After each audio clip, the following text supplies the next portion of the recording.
नमस्कार, मैं हूं डॉक्टर प्रकृति चतुर्वेदी। आओ हिंदी सीखें श्रृंखला की अगली कड़ी के रूप में आज का हमारा पाठ है अर्थ के आधार पर वाक्य के भेद। इससे पहले की वीडियो में मैंने आपको रचना के आधार पर वाक्य के भेदों के बारे में और उनके रूपांतरण के बारे में बताया था। तो चलिए शुरू करते हैं हम हमारा आज का पाठ। वाक्य के भेद, अर्थ के आधार।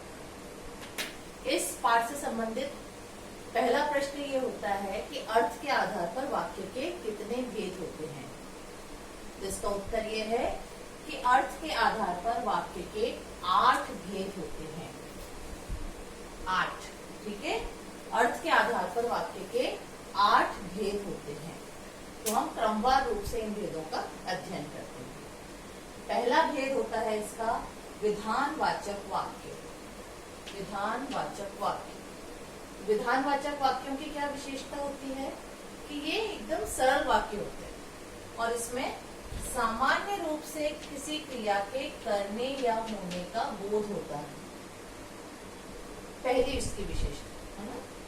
या फिर इसमें किसी के अस्तित्व का बोध होता है। या एक और इसकी विशेषता होती है कि इसमें सहज रूप से किसी क्रिया के होने का बोध होता है। तो हम उदाहरण की सहायता से इसको समझने का प्रयास करते हैं। इसका उदाहरण पहला हम देखते हैं, गीता पुस्तक पढ़ रही है। तो इसमें सामान्य रूप से किसी क्रिया के होने का बोध हो रहा है। ये क्रिया सामान्य रूप से हो रही है, तो गीता पुस्तक पढ़ रही है। दूसरा मैंने आपको बताया था अस्तित्व का बोध। अगर ऐसे वाक्य जिसमें आपको किसी के अस्तित्व के होने का बोध होता है तो वो भी विधानवाचक वाक्य की श्रेणी में आते हैं। इसका उदाहरण मैं आपको देती हूँ, ईश्वर एक है। तो इसमें ईश्वर के अस्तित्व के बारे में बताया जा रहा है, तो ये भी विधानवाचक वाक्य की श्रेणी में आएगा। अगला मैंने आपको बताया था कि सहज रूप से किसी क्रिया के होने का बोध अगर होता है किसी वाक्य में, तो वो वाक्य भी विधानवाचक वाक्य की श्रेणी में आता है। सूर्य पूर्व दिशा से उगता है, एक नॉर्मल सामान्य रूप से होने वाली क्रिया है। सूर्य पूर्व दिशा से उगता है, तारे चमकते हैं, ठीक है। तो इस तरह के जो भी उदाहरण होते हैं वो विधानवाचक वाक्यों की श्रेणी में। अगला इसका भेद है हमारा निषेधवाचक वाक्य। निषेधवाचक वाक्य, निषेध हिंदी में निषेध का मतलब होता है मना। तो ऐसे अगर हमको किसी वाक्य में किसी क्रिया के नहीं होने का बोध होता है, ऐसे वाक्य जिसमें हमें क्रिया के नहीं होने का बोध होता है, तो वो वाक्य निषेधवाचक वाक्य कहलाते हैं। वो निषेधवाचक वाक्य की श्रेणी में आते हैं। इसकी पहचान ये होती है कि उसमें हमें न, नहीं, मत ये शब्द मिलते हैं, है ना। अगर आपको किसी वाक्य में न, नहीं, मत इन शब्दों का उपयोग होता हुआ दिख रहा है, तो आप ये अनुमान लगा सकते हैं कि ये वाक्य निषेधवाचक वाक्य की श्रेणी में आता है। इसके उदाहरण मैं आपको देती हूँ। जैसे वही वाला उदाहरण है, ऊपर का हम एक जो उदाहरण है इसी को सब वाक्यों में परिवर्तित करने का प्रयास करेंगे। सब तरीके के श्रेणी के वाक्यों में परिवर्तित करने का प्रयास करेंगे। गीता पुस्तक पढ़ रही है, इसका अगर हम निषेधवाचक वाक्य में इसको रूपांतरित करेंगे तो ये हो जाएगा गीता पुस्तक नहीं पढ़ रही है।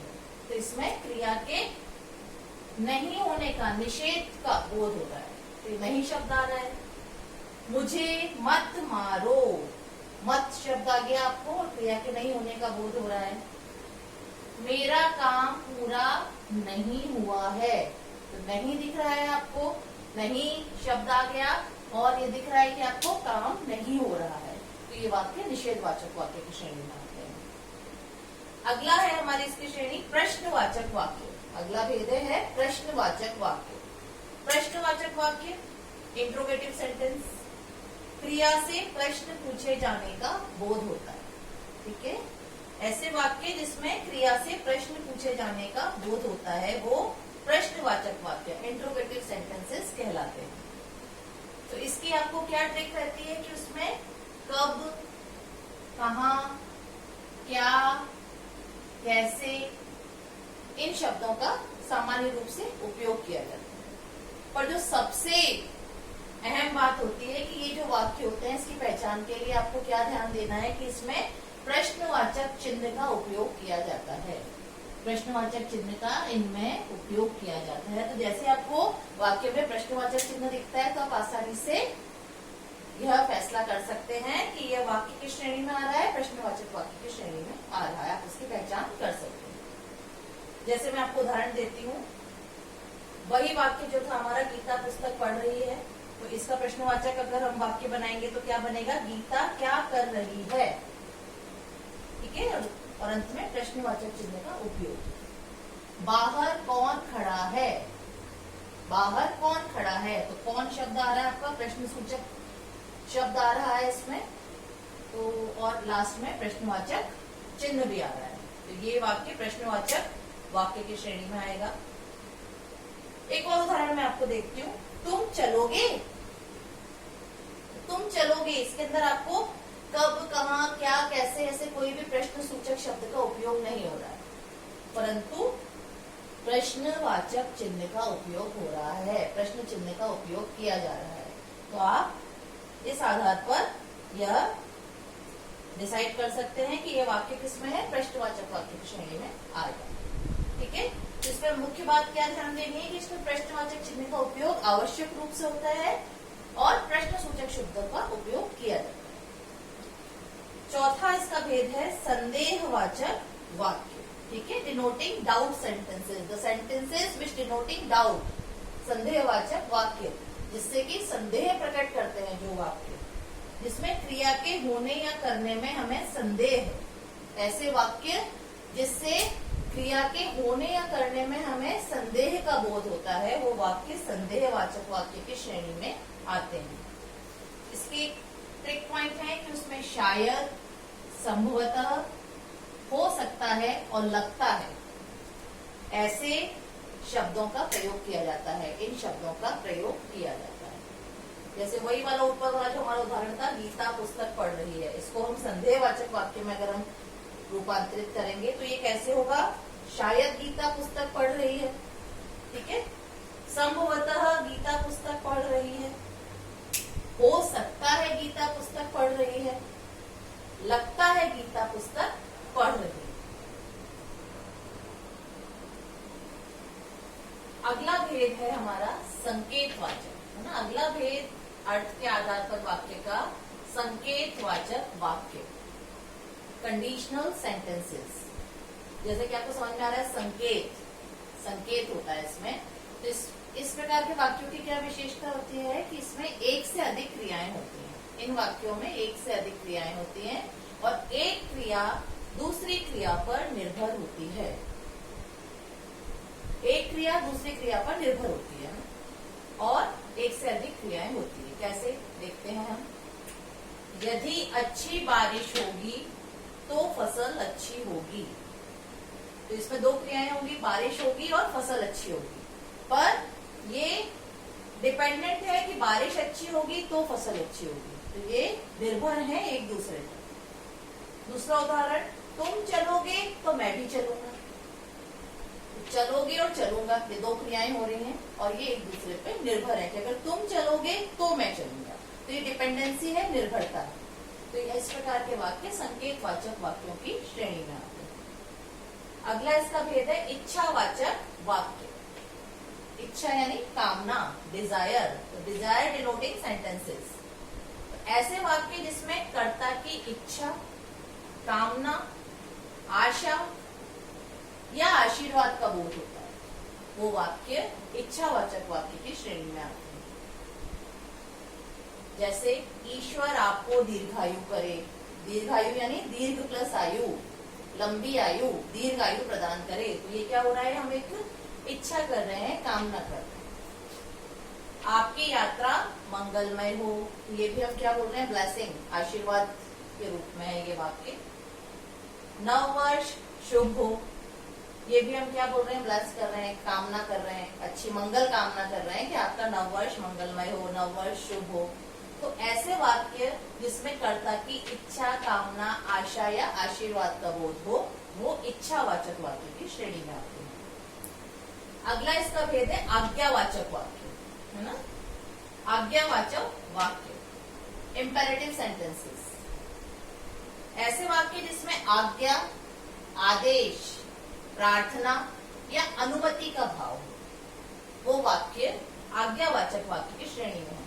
ये सारे की पॉइंट्स आप याद रखिए, आज्ञा, आदेश, प्रार्थना या अनुमति। अगर इन भावों की अनुभूति आपको वाक्य को पढ़कर हो रही है तो वो वाक्य आज्ञावाचक वाक्य की श्रेणी में आएगा। उदाहरण हम देखते हैं, तुम कमरे से बाहर जाओ, ये क्या है? आज्ञा है, आदेश है। या आप चुप रहिए, ये भी क्या है? ऑर्डर, सेंटेंस, मतलब आप आदेश दे रहे हैं कि आप चुप रहिए।